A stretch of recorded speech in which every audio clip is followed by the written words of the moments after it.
All right, it's been a while, everybody. It has been a while. Welcome back to the show, First and 10. I'm your host, Josh Rodriguez, and glad to see you all today. We're going to talk the college football playoff. Been plenty of opinions about everything that's happening in college football and the playoff and the seeding. I'm going to share some quick thoughts on that. We're going to take a dive into the teams, what I think about the matchups, and some predictions today. So my very first thought, like a lot of you, when the seeding came out, I had a couple immediate questions. And those immediate questions, and it's been talked about, is, Penn State over Ohio State and SMU over Clemson. Now, why is that? The real head scratcher for me is obviously SMU over Clemson. That one is screams at me of like, we don't know what we're doing here. Very simple. If you're going to put them both in, Clemson needs to be over SMU. I understand Clemson has three losses. I understand they got the brakes beat off of them in week 1 by Georgia. I understand all that. We saw it on the field, though. Clemson dominated most of that game. SMU, it took everything they had to come back, and a crazy ending to that game. But Clemson won on a neutral field, and that's it. At the end of the day, they should have been, not that this mattered a ton, but they still should have been ranked ahead of SMU. So that's head-scratcher, a real big head-scratcher for me, and I'll tell you what that means to me in a second, what the committee was saying.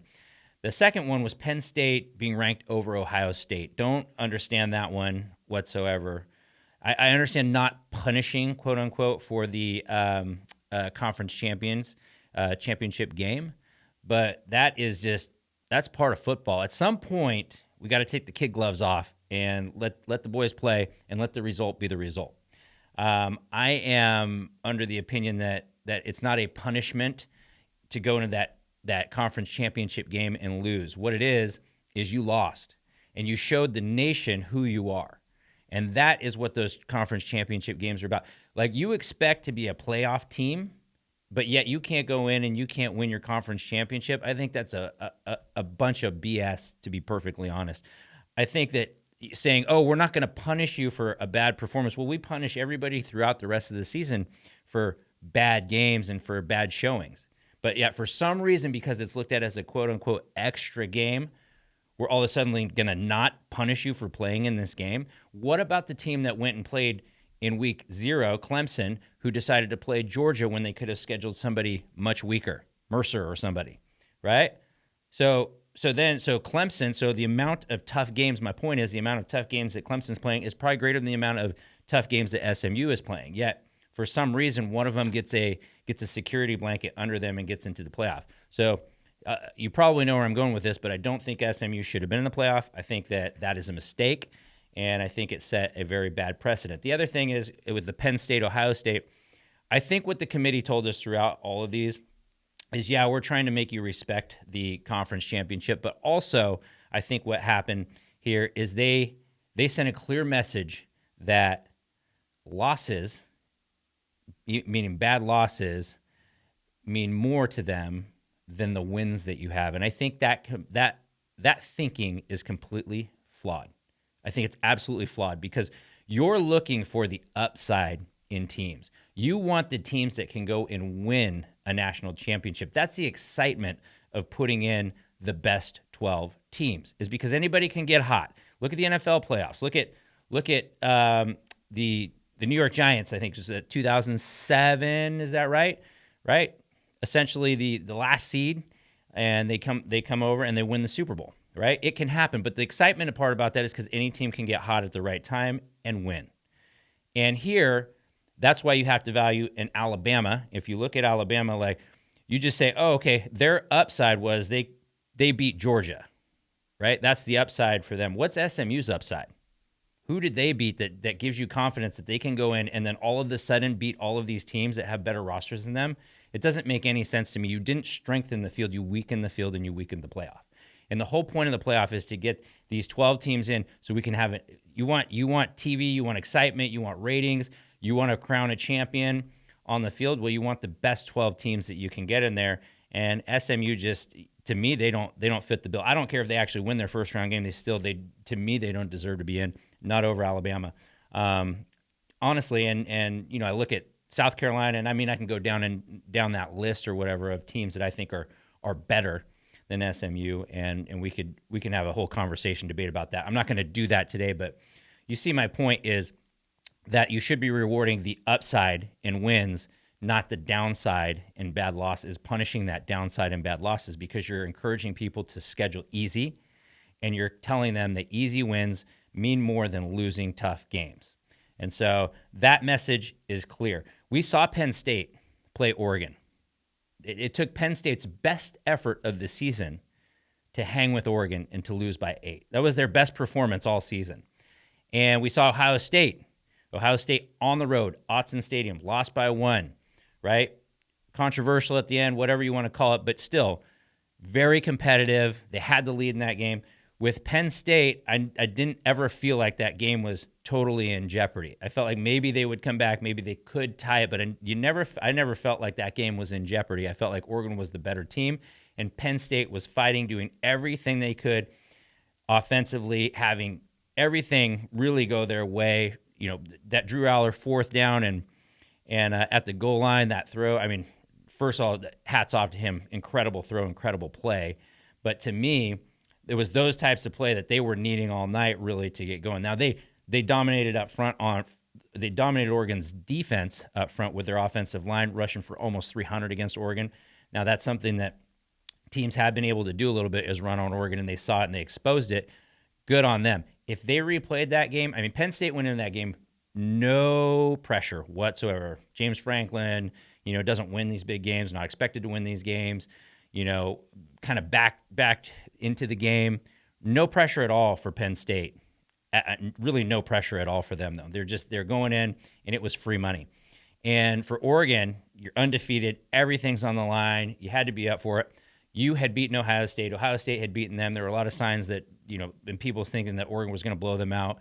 They had a lot of rat poison in there, and they still went and handled business. And they did it in dramatic fashion, very dramatic fashion, but still, they went in and they handled business. We saw what that looked like. So we saw Penn State and Oregon. We saw Ohio State and Oregon.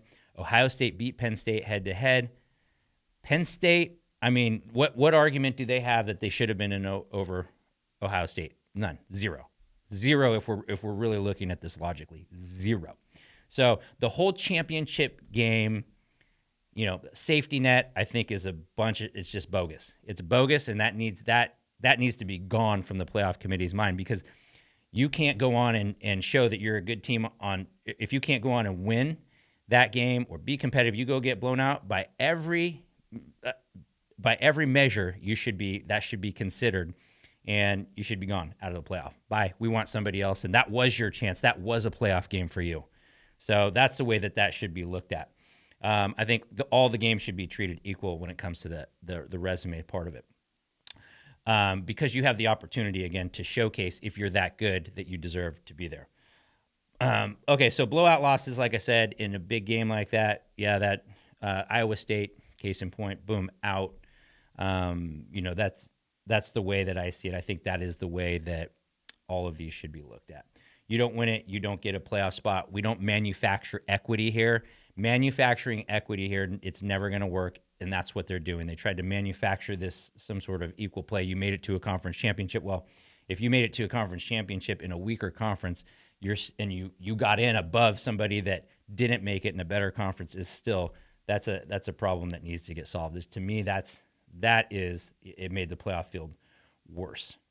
So I don't want to be one that complains and then doesn't come with solutions.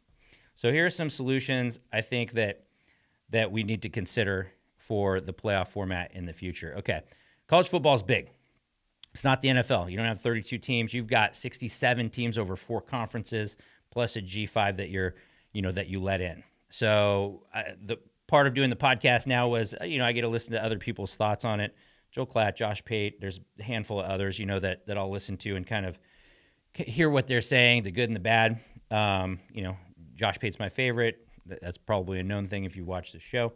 But Joel Klatt said something that was really interesting. He talked about oil and water, and meaning old college football bowl system, new college football playoff system, and they just don't mix. And he's 100% right about that. I don't agree with everything he says. I agree with half or less that he says, But that I definitely agreed with. And then Josh Pate had a similar sentiment as far as conference play-in games. And so, these things are suggestions that I think everybody sees, because we tried to give this quote unquote competitive equity in this this format here. And it's the first time. It's 12 teams. It's better to me still than 4 teams.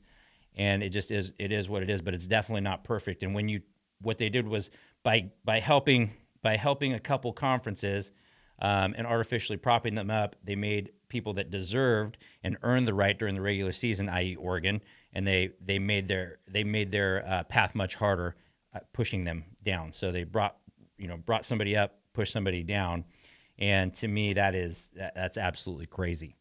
So I think the regional conference games that has some actual weight to it. I'm not necessarily sure that I agree 100%.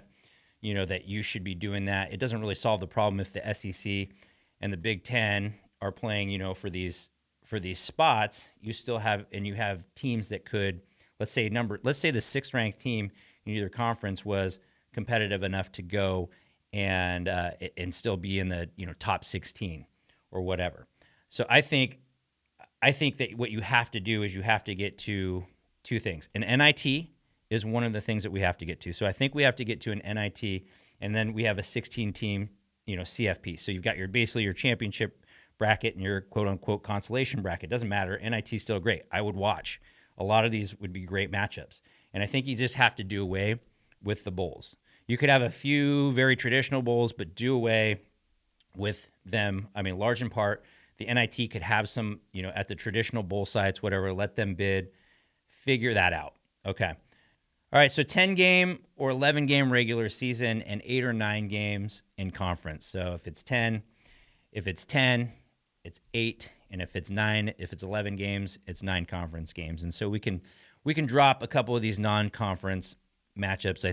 I don't think that a lot of those are helpful, and then try to schedule better. So we're going to encourage better. So the very first thing was the playoff committee needs to be looking at the wins, if you have good wins, more than punishing bad losses, I think. The second thing is we want to be scheduled. So that encourages scheduling tough. And I think that's what you should do, is schedule tough and try to schedule interconference of some of the top teams projected in the conference going against each other.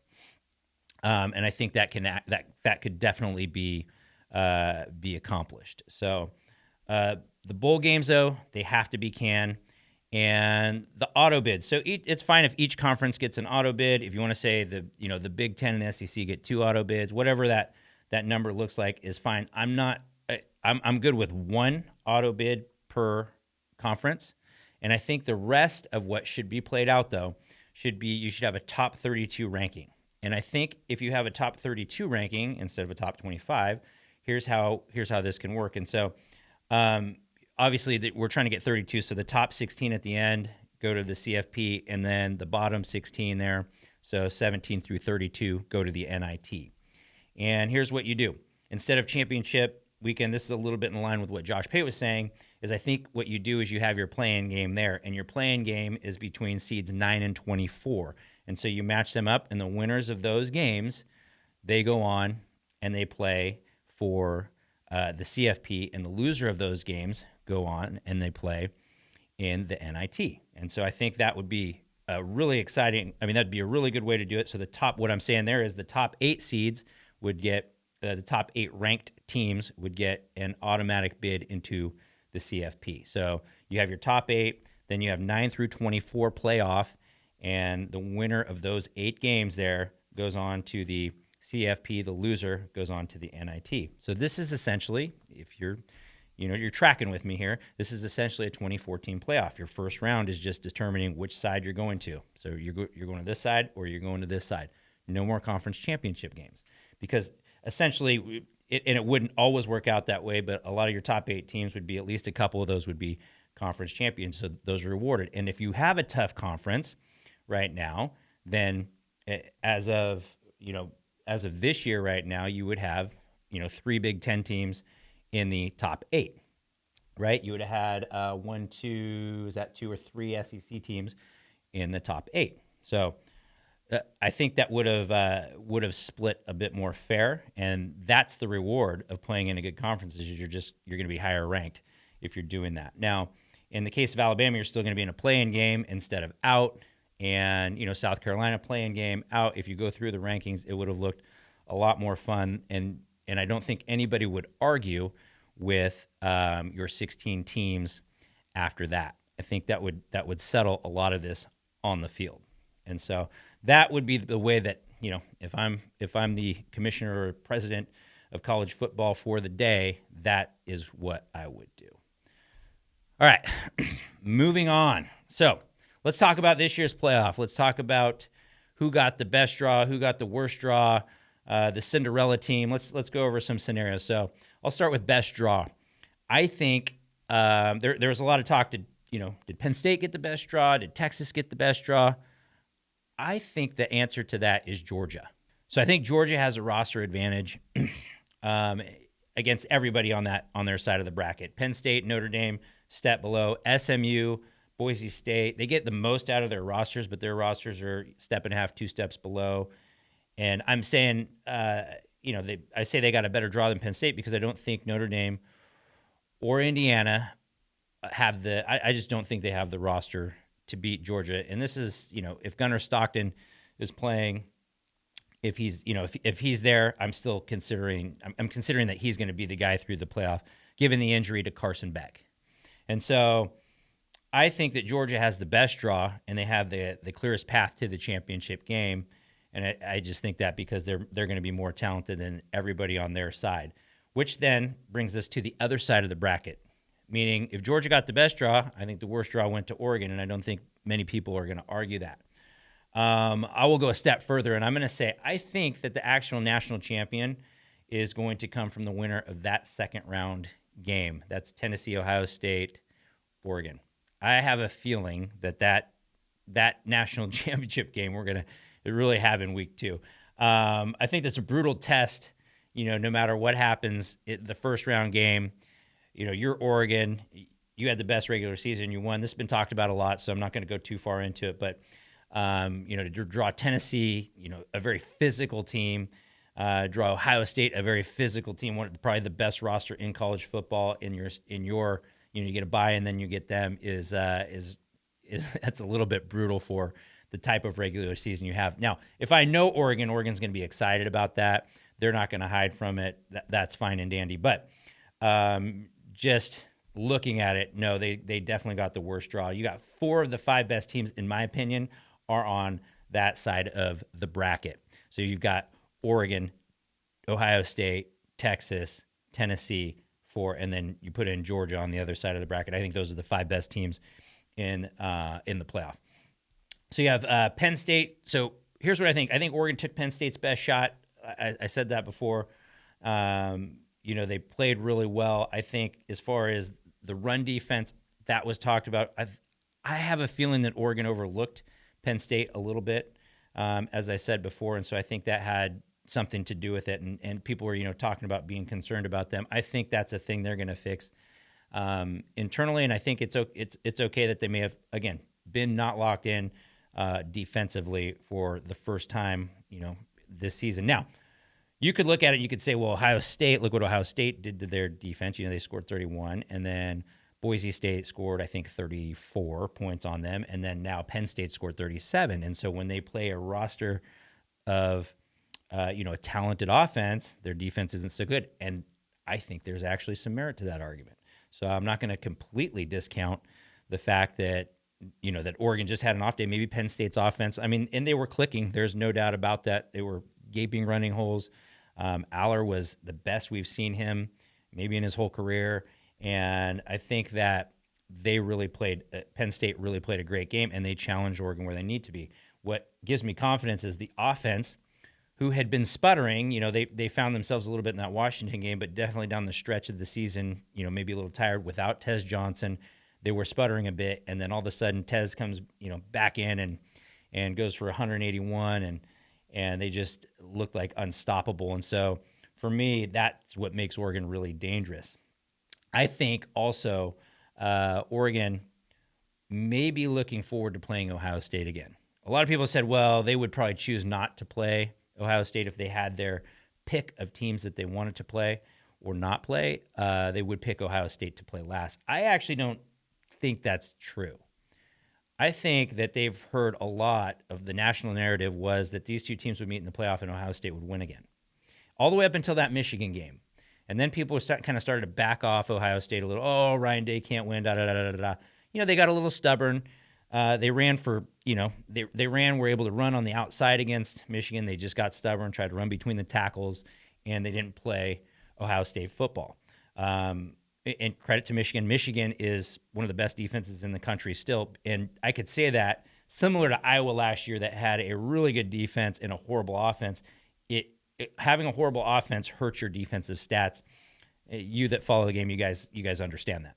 And so it just puts a lot of pressure on one unit. And it just so happened that unit really did their thing. And they have probably the best defensive line in the country. And I think that's next to Oregon. I think Oregon's is one of the best in the country too. And I think Ohio State's is up there as well as Tennessee. So you look at those fronts and that's where I think the game is won often. But I think Oregon will be locked in for that game. I think they're probably hoping it's Ohio State, and I think they're going to be out to prove something when they play them again. So most likely upset in the first round, I have Notre Dame. So I think that, you've got SMU and Penn State, is a close second. But I think in the first round, I think Notre Dame, and I think Indiana is going to be hungry. They've played one real opponent, and they keep hearing about this. I think Kirk Cignetti is a incredible coach. I think their roster is probably undervalued a little bit by people. And I personally think that they have an X's and O's advantage.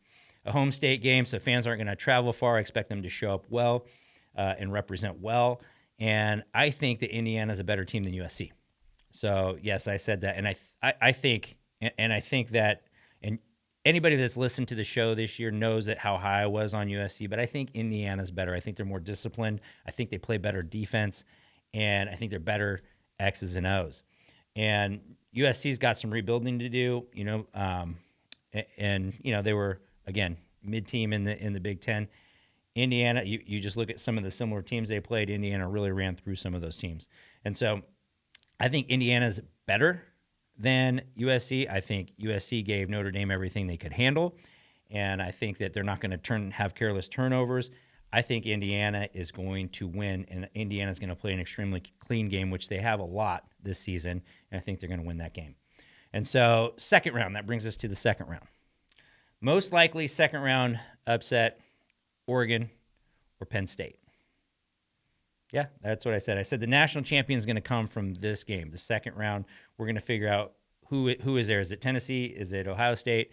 I think it's going to be Ohio State, and I think that could be the most likely upset in the second round. The other one that I have could be Penn State, Boise State. And so you'll see here which one I picked when we get to the bracket. But Boise State played Oregon to 3 points in that game. People probably forget a little bit about that game, but in the towards the end of the third quarter, beginning of the fourth quarter, Oregon was starting to pull away in that game, and they fumbled on 2 consecutive possessions. And one was they were getting ready to get into the red zone, I think, and I think it was Patrick Herbert that fumbled, and then the other one on the very first play, I think Dylan Gabriel fumbled. So Boise State went down, after the Herbert fumble, went down and scored a touchdown, then got the ball right back. And so that game was starting to lean Oregon's way, and they gave the ball up a couple times, and those are plays. And why I think that matters, why I'm even saying that, is because they really didn't turn the ball over the rest of the season like they did in that game, especially 2 times right in a row, just kind of careless fumbles.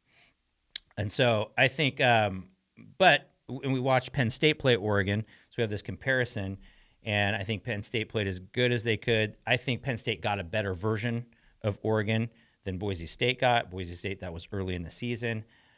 But we've seen it. And we've seen them both put up points in the mid-30s against Oregon. Both give up a lot of points. So Boise State gave up 37. And remember, Oregon had they had to score twice on special teams. Twice on. So you pull those out. Really, the defense did a little bit better than what Penn State's defense is. So I wouldn't sleep on Boise State so quickly is what I'm saying. And so we'll get into that. Most likely Cinderella team. I've got Tennessee, and the way I'm looking at Cinderella is seeds 7 through or 6 through 12, and I think that's Tennessee. I think Tennessee is the most likely Cinderella of the playoff, and their path is brutal though. So they would have to be, if you're Tennessee, you would have to beat Ohio State, Oregon, likely Texas, likely Georgia. That is absolutely crazy, and anybody that comes from that side of the bracket there, you can never argue. That's going to be whoever finishes on that side will have finished one of the toughest schedules in college football history, or likely the toughest schedule in college football history. And so whoever is the national champion, if it comes from that side of the bracket, that's going to be a heck of an argument for one of the greatest teams in college football history, because of the path that they will have gone through to get there. And it's going to be somebody. So it could be, now if you're Texas, I'm not so sure that you can say that based on your path there, but I'm talking about if it's Tennessee, if it's Oregon, or if it's Ohio State. Okay, so here's what I think this. So Tennessee's good enough in the trenches. They're great in the trenches. They play excellent defense. Their defense has won them games this year. And I think playoff football often rewards the most physical teams. And we see that time and time again in college football and in the NFL. And so I think playoff football here, I think defense, trenches, that is where a lot of these games are going to be won and lost. I have concerns about them on offense, and that may be the determining factor in them not getting there.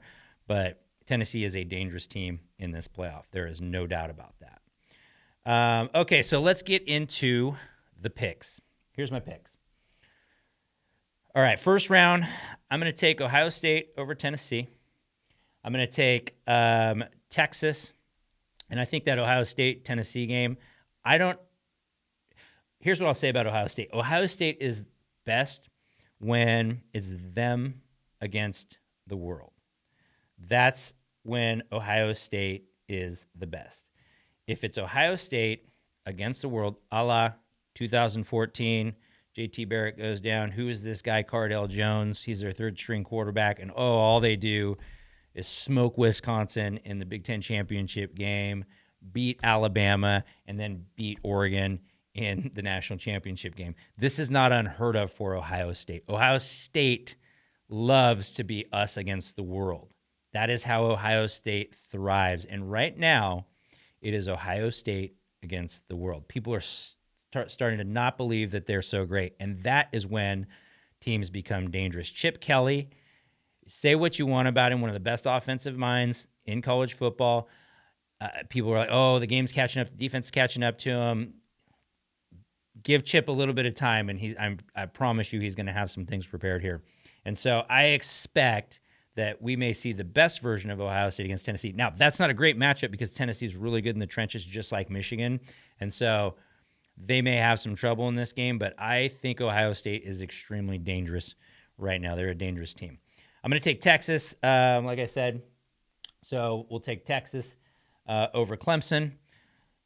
That's a game I wouldn't be surprised if, that game comes down to the fourth quarter. I think I don't know with Texas. It's really hard. I know they play good defense. Their offense has sputtered a lot. It's hard to just tell when, the last impression being Georgia again, and then a couple, I guess a month ago or a month and a half ago, again, remembering that game. And then they just haven't been world beaters on offense like we thought they were, but their defense has been really, really good. And so, again, defense travels. Indiana, I'm taking Indiana over Notre Dame. Alluded to why earlier there, and I think that's going to happen. And SMU, Penn State, I'm going to take Penn State, and it's going to be close. It's going to be real close. I wouldn't be surprised if SMU wins that game, but I think Penn State's going to nudge them out. Now, Penn State's coming off their best performance. I think they've got some issues. I think Rhett Lashley is an incredible offensive mind. I think he's got his team playing really well, and they're going to be upset that they didn't get the job done against Clemson. I just can't really see them going into Happy Valley and winning that game. And a lot of people were talking about that. That's why I wouldn't be surprised if all of a sudden they do, do that, because these are conditions that not even Penn State's. We're later in the year than Penn State's used to playing there, and it could be really cold. So anyway, but I'll go ahead and go with the odds there. I'll take Penn State. Take the favorite on that one. Now round 2. So I'm going to take Oregon over Ohio State, and I gave my reasons why I think they'll be ready. I think that's going to be an incredibly competitive game. I won't be surprised if Ohio State wins that game. I'm not putting that past them. That's far from a lock. But at the end of the day, I think Oregon will win that game. I think Texas, I'm going to take them over Arizona State, and I'm going to take Georgia, and I've got Georgia over Indiana, and then I'm going to take Boise State over Penn State. And the reason I'm going to take Boise State over Penn State is because of exactly what I told you earlier about them playing Oregon. I've seen them both play Oregon, and I feel like Boise State has enough in the tank. And Boise State, that is a program, and every program has its thing, but Boise State is that program that always rises up and can just shock. They're not scared of anybody, and they're not going to be scared to play Penn State. They are not going to wither in the moment. They have the best running back in the country, and I think that they have enough to give Penn State fits, and I think they're going to, and I think that's the one game that people are going to look at and go, whoa. And so I think Boise State's going to play with a chip on their shoulder, and I do see them getting to the national semifinals. So that'll put Boise State playing Georgia. I think at the end of the day, Georgia's going to be too much. They're too talented. That roster is going to be too much of a difference for them, and I got Georgia winning that game. And I've got Oregon beating Texas in another really good game in the national semis. And so then we'll have the winner of the national championship game. You get Dan Lanning, Kirby Smart, round 2. And I think Dan's going to finally get his. I think he's going to get his revenge on Kirby. And I think the Ducks are built as a more complete team than Georgia is this year. And I would have thought that with Carson Beck in as well. I just think Georgia has some holes that they haven't had before, and I think that game would be incredible. I wouldn't be surprised if Georgia comes out early in that game, with the lead, and then Oregon has to come back and win. But I think Oregon is that mature group and the team. And I look around, they remind me a little bit of Michigan last year. I can kind of see that they're a complete team. They have the toughest path, so I won't be surprised if it's Ohio State in that same position. But if it's Ohio State versus, again, Texas versus Georgia, I'm going to pick Ohio State in those games too. But I think it's going to be Oregon. So I think, and I'm saying that basically the winner of the Oregon-Ohio State game is who I have pegged as the national champion. And that's all we have for the show tonight. Thanks for coming back. Appreciate everybody that's here, and enjoy this weekend. Have a very safe weekend. And we'll look forward to some deeper dive into the first round matchups coming up next week. And just be safe out there. God bless, and we'll talk to you soon.